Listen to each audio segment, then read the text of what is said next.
दोस्तों, ये कहानी एक ऐसे लौंडे की है जो एक जंगल में रहने वाली लौंडिया का दीवाना हो जाता है। वो जहाँ जहाँ जाती है वो भी वहाँ वहाँ जाता है और आखिर में वो उससे भटाभट भटाभट भटाभट कर ही लेता है। तो चलिए देखते हैं ये लौंडा कैसे और कितनी बार करता है। कहानी की शुरुआत में हमें पता चलता है कि साल 2015 में 1,60,000 से भी ज्यादा लोग सीरिया छोड़कर स्वीडन चले गए हैं क्योंकि उन पर टेररिस्ट अटैक हुआ था। इसीलिए उन्होंने स्वीडन में जाने का फैसला किया। लेकिन स्वीडन में गर्मियों के दौरान प्रेशर इतना था कि प्रवासन बोर्ड का आवास काफी नहीं था। इसीलिए जितने भी लोग वहां से आए थे उनकी मदद करने के लिए स्वीडन के आम लोगों ने उनको अपने घर और कैबिन रहने के लिए दिए। ऐसे ही दो फैमिली स्वीडन में आती है जिन्हें एक जंगल के पास घर दिया जाता है। एक फैमिली में यूसुफ और उसके बच्चे होते हैं और दूसरी फैमिली में फरीद और उसका कजन मोनिर होता है। एंजेला यहाँ पर सभी लोगों की मदद कर रही थी। वो उन सभी को अपना घर दिखाती है, लेकिन मोनिर घर में नहीं जाता। वो पास के जंगल में चला जाता है जहाँ वो जंगल की खामोशी को महसूस करता है। मोनिर यहाँ पर बहुत डिप्रेशन में होता है क्योंकि उसने उस अटैक में अपनी पूरी फैमिली गवा दी थी। अब घर जाने पर वहाँ का घर का मालिक मोनिर को बताता है ये जंगल बहुत बड़ा है और आप लोग यहाँ पर बहुत आसानी से खो सकते हो।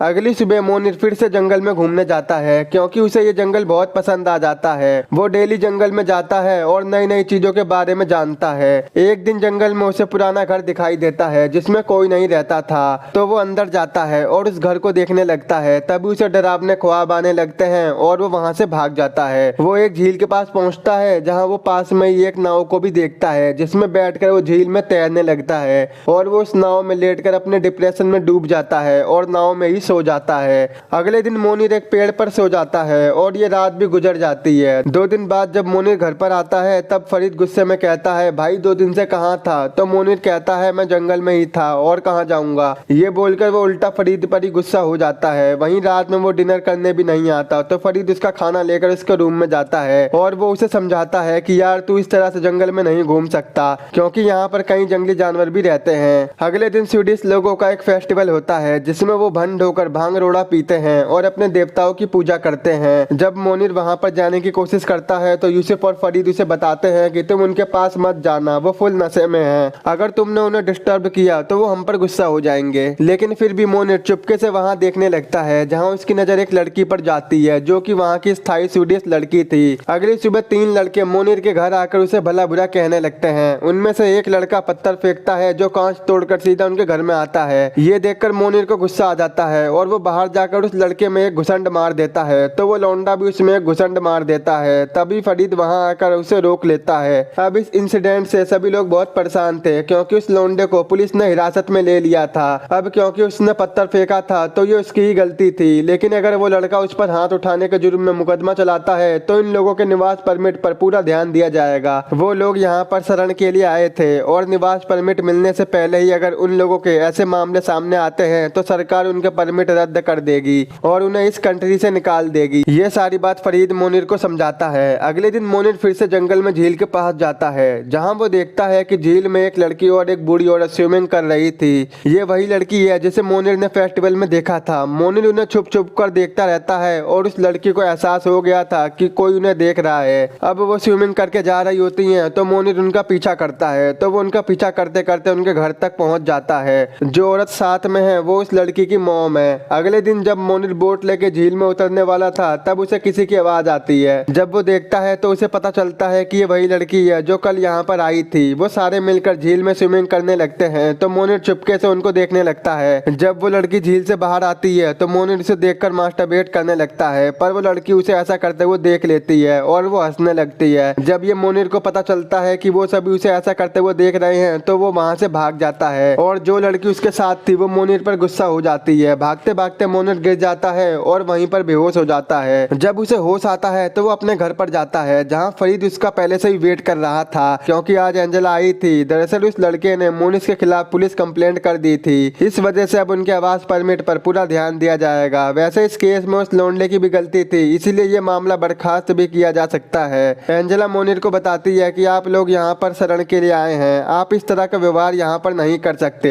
एक दिन मोनिर फिर से उसी झील पर जाता है जहाँ वो देखता है कि आज वो लड़की भी वहाँ पर आई हुई थी और आज वो अकेली थी। मोनिर पेड़ के पीछे छुपकर उसे देखे जा रहा था पर उस लड़की को पता चल जाता है कि कोई उसे देख रहा है। वो कहती है कि मुझे इस तरह से मत देखो, मुझे बहुत बुरा लग रहा है, मैं तुमसे कुछ कहना चाहती हूँ। तो फिर मोनिर सामने सामने आ जाता है और उसके पास बैठकर वो दोनों आपस में बात करते हैं। और यहाँ हमें पता चलता है कि उस लड़की का नाम मोआ है। उधर फरीद देखता है कि मोनिर घर पर नहीं है तो वो उसे ढूंढने निकल जाता है, जहाँ मोआ उसे बताती है कि आप जब यहाँ पर पहली बार आए थे तो मैंने तुम्हें देखा था, और दूसरी बार मैंने तुम्हें फेस्टिवल में देखा था जहाँ तुम कैबिन के पीछे छुपे हुए थे। तुम्हें लगा तुम्हें कोई नहीं देख रहा पर तुम्हें सब लोग देख रहे थे। तीसरी बार मैंने तुम्हें जब देखा था जब मैं अपनी मॉम के साथ यहाँ पर आई थी। मोआ कहती है कि तुम मुझे अजीब लगे और साथ ही में तुम मुझे दिलचस्प भी लगे, इसीलिए मैं अभी छुप छुप कर तुम्हें देखा करती थी। फिर मोनिर मोआ से कहता है कि आओ मैं तुम्हें कुछ दिखाऊंगा। तो मोआ कहती है इस समय मुझे स्विमिंग करनी है तो वो बाद में दिखेंगे। वो कहती है कि क्यों ना तुम भी मेरे साथ स्विमिंग करो। इस पर मोनिर उसे मना कर देता है। तो मोआ कहती है ठीक है कोई बात नहीं, तुम घूम जाओ। तो मोनिर घूम जाता है और मोआ टी शर्ट उतार कर स्विमिंग करने लगती है। झील से बाहर आने के लिए मोआ मोनिर से हेल्प मांगती है। तो मोनिर अपना हाथ आगे बढ़ाता है पर मोआ उसे खींचकर पानी में गिरा देती है। उसका कोई गलत इंटेंशन नहीं था, वो बस मोनिर को स्विमिंग कराना चाहती थी। पर मोनिर को तैरना नहीं आता था और वो डूबने लगता है, जिससे मोआ भी डर जाती है। पर तभी वहाँ पर फरीद आ जाता है। वो मोनिर को बाहर निकालता है और मोआ पर बहुत गुस्सा करता है और वो उसे प्यार से समझाकर घर ले जाता है। लेकिन अगले दिन यूसुफ की वाइफ के समझाने पर वो मोनिस को जंगल में जाने की परमिशन दे देता है।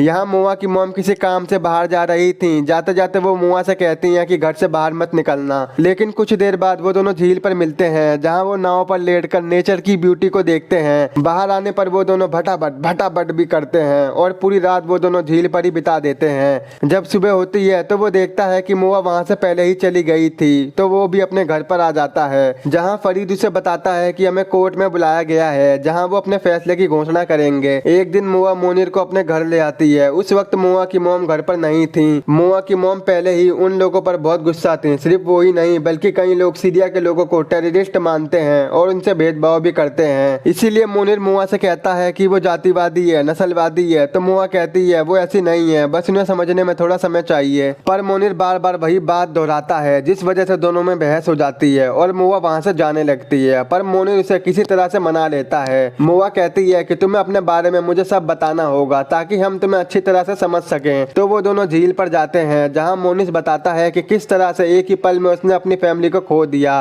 अपने बारे में बताते बताते मोनिर रोने लगता है। इसके बाद वो दोनों साथ में वक्त बिताने लगते हैं और अब वो दोनों पूरा दिन जंगल में रहते हैं। वो मोआ के साथ बहुत खुश था। एक दिन वो मोआ को अपने घर भी लेके आता है। इस तरह से वो अपनी प्यार भरी लाइफ जी रहे थे। एक दिन जब मोनिर मोआ के घर जा रहा था तो फरीद मोनिर से कहता है कि जल्दी घर आ जाना, कल हमें मुलाकात के लिए जाना है। तो मोआ कहती है आप फिक्र मत करो, मैं जल्दी ही से घर पर छोड़ दूंगी। ये दोनों घर की तरफ निकल जाते हैं। लेकिन जब वो वहाँ पर पहुँचते हैं तो मोआ को पता चलता है कि उसकी मॉम घर पर है। इसीलिए वो मोनिर को बाहर रुकने को कहती है। लेकिन मोनिर कहता है कि मैंने तुम्हें फरीद से मिलवाया, अब तुम मुझे अपनी मॉम से मिलवाओ। मोआ जानती थी कि अगर उसकी मॉम ने मोनिर को देख लिया तो वो बहुत गुस्सा होगी, इसीलिए वो उसे वहीं पर रुकने को कहती है। जब मोआ अंदर जाती है तो वो देखती है कि वहाँ जॉन आया हुआ है, जो मोआ को चाहता था और उसने उसे प्रपोज भी किया था। पर मोआ ने कहा था कि मैं सोच के बताऊंगी। तभी मोनिर उन दोनों को खिड़की से देख लेता है और वो सीधा घर में घुस जाता है, जहाँ मोआ की मॉम उससे पूछती है कि तुम कौन हो। तो वो बताता है कि मैं मोनिर हूँ और मैं मोआ के साथ हूँ। ये सुनकर वो तुरंत मोआ को बुलाती है। जब मोआ वहाँ पर आती है तो मोनिर बोलता है तू कौन है भाई। तो वो कहता है मैं मोआ का बॉयफ्रेंड हूँ। मोआ जॉन से कहती है तुम यहाँ से चले जाओ। और वहीं मोनिर मोआ पर बहुत गुस्सा हो रहा था। इतने में मोआ की मॉम पुलिस को कॉल कर देती है। अब यहाँ उन तीनों में बहस हो जाती है और मोनिर जॉन को गुस्से में घुसंड मार देता है। वो मोआ से भी झगड़ा करके चला जाता है। जब वो घर पर आता है तो फरीद को तुरंत पता चल जाता है कि मोनिर किसी लड़के से लड़के आया है। वो उसे एक थप्पड़ मार देता है। फरीद कहता है कि मैंने तुम्हारे पिता से वादा किया था कि मैं तुम्हारा पूरा ख्याल रखूंगा, तुम अभी बच्चे हो और तुम्हें किसी चीज की समझ नहीं है। अब इन दोनों का भी झगड़ा हो जाता है और मोनिर जंगल में भाग जाता है, जहाँ वो पुराने घर में छुप जाता है। अब रात भी हो गई थी लेकिन मोनिर अभी भी घर पर नहीं आया था, इसीलिए फरीद उसे ढूंढने जाता है पर वो उसे कहीं नहीं मिलता। जब सुबह होती है तो मोआ चुपके से उठकर जंगल में जाने लगती है, पर तभी वहाँ पुलिस आ जाती है और वो मोआ को वापस बुलाती है। वो मोआ से बात करना चाहती थी क्योंकि मोनिर कहीं पर नहीं दिख रहा था और वो माइग्रेशन बोर्ड की मीटिंग में भी नहीं आया था, इसीलिए सरकार ने उसका निवास परमिट रद्द कर दिया है। इसीलिए उसे ढूंढने में तुम हमारी मदद करो। तो फिर मोआ पुलिस को लेकर जंगल वाले घर में जाती है। पहले तो वो अकेले उस घर में जाती है और मोनिर से भटाभट करती है। यहाँ पुलिस और फरीद भी उस घर की तरफ धीरे धीरे बढ़ रहे थे। कुछ देर बाद पुलिस दरवाजा खटखटाती है, जहाँ मोआ मोनिर को समझाती है कि मैं हमेशा तुमसे प्यार करती रहूंगी और अब मोनिर भी भी समझ गया था कि उसके जाने का टाइम आ गया है। वो चौंक जाता है और कहता है कि तुमने पुलिस को क्यों बुलाया। जब अंदर से दरवाजा कोई नहीं खोलता तो पुलिस ऑफिसर दरवाजा तोड़ देते हैं। तो वहीं दूसरी तरफ मोनिर एक होल से निकलने की कोशिश करता है। तभी वहाँ पर फरीद आ जाता है। वो देखता है कि मोनिर यहाँ से निकलने की कोशिश कर रहा है, इसीलिए वो टेबल पर पड़ा चाकू उठाता है ताकि पुलिस का ध्यान उस पर रहे और तब तक मोनिर वहाँ से भाग जाए। जब मोनिर वहाँ से भाग जाता है तो फरीद वो चाकू फेंक देता है, जिसकी वजह से वो ऑफिसर उसे गोली मार देता है। गोली की आवाज सुनते ही मोनिर वापस आ जाता है। वापस आते ही वो ऑफिसर उसे पकड़ लेता है, लेकिन मोनिर देख लेता है कि फरीद मर चुका है, जिससे वो बहुत चिल्लाता है। दूसरी तरफ वो ऑफिसर फरीद को बचाने की कोशिश कर रहा था, पर वो तो मर चुका था। मोनिर को पुलिस लेके गाड़ी तक पहुंचती है। तभी मुआ को ख्याल आता है कि वो अब कभी मोनिर से नहीं मिल पाएगी, क्योंकि उसे वापस उसकी कंट्री में भेज दिया जाएगा। इसीलिए मुआ उसे आखिरी बार बाय कहना चाहती थी। वो उसके पीछे भागती है, पर वो ऑफिसर मुआ को रोक लेता है। वो उसे आखिरी बार मिलने भी नहीं देता। वो बस चिल्लाती रह जाती है और मोनिर भी देखता रह जाता है और पुलिस उसे अपने साथ लेकर चली जाती है। कुछ टाइम बाद हम देखते हैं कि मुआ जॉन और एक बच्चे के साथ उसी झील पर आई है, जहां हमें पता चलता है कि वो बच्चा मोनिर का है। और यहीं पर इस मूवी का एंड हो जाता है। दोस्तों, मूवी का नाम गाबे है। अगर आपको मेरा एक्सप्लेन पसंद आया हो तो एक लाइक और हमारे चैनल को सब्सक्राइब जरूर कर देना। ये मूवी डाउनलोड करनी है तो आप हमारे टेलीग्राम पर जाकर कर सकते हो।